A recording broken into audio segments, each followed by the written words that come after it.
The truth is there is no Islamic army or terrorist group called al-Qaeda. And any informed intelligence officer knows this.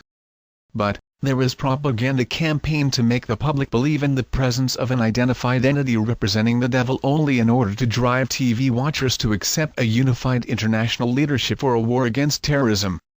The country behind this propaganda is the U.S. Former British Foreign Secretary Robin Cook.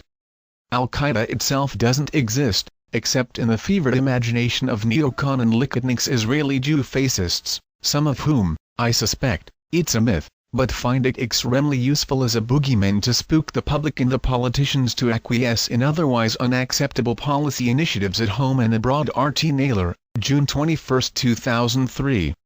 The myth of al-Qaeda is built on the expansive foundations of many half-truths and hidden facts. It is a CIA creation. It was shaped by the agency to serve as a substitute enemy for America, replacing the Soviets whom the Islamist forces had driven from Afghanistan. Unknown American officials, at an indeterminate point in time, made the decision to fabricate the tale of mythical worldwide network of Islamist terrorists from the exploits of Afghan mujahideen.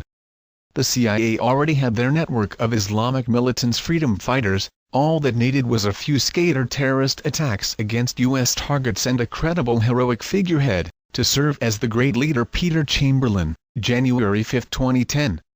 Interesting, what the Western mainstream media is afraid to report is that most of THE's al-Qaeda cell have been working for Israeli Mossad. For example, in 2000 Yemeni government accused Israel al-Qaeda behind the bombing of USS Cole. In 2002, PAA captured a al-Qaeda cell working for Mossad. The Adam Yahagadian, who have been representing al-Qaeda tape, is a Mossad agent. Mumbai terrorist attacks in 2008 were also engineered by Mossad with the help of CIA and RAW. The latest one is the Nigerian underwear terrorist and the Green Revolution protests in Iran.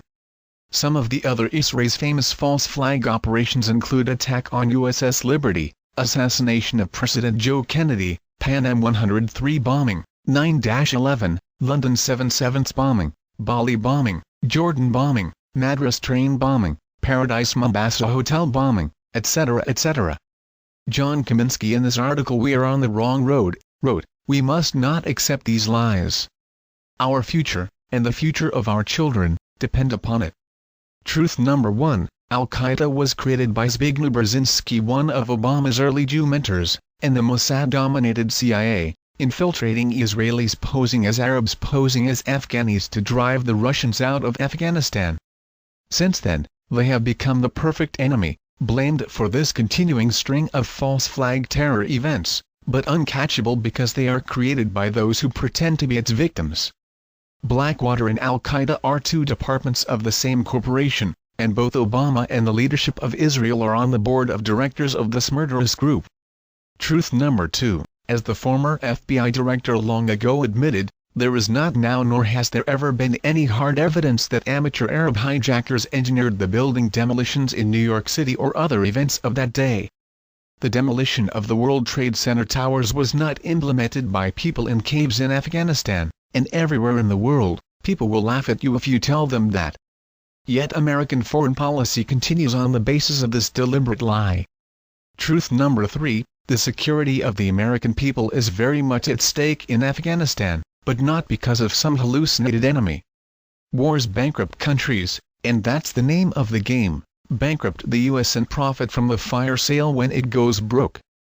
That's what's happening now. Surely you have perceived it.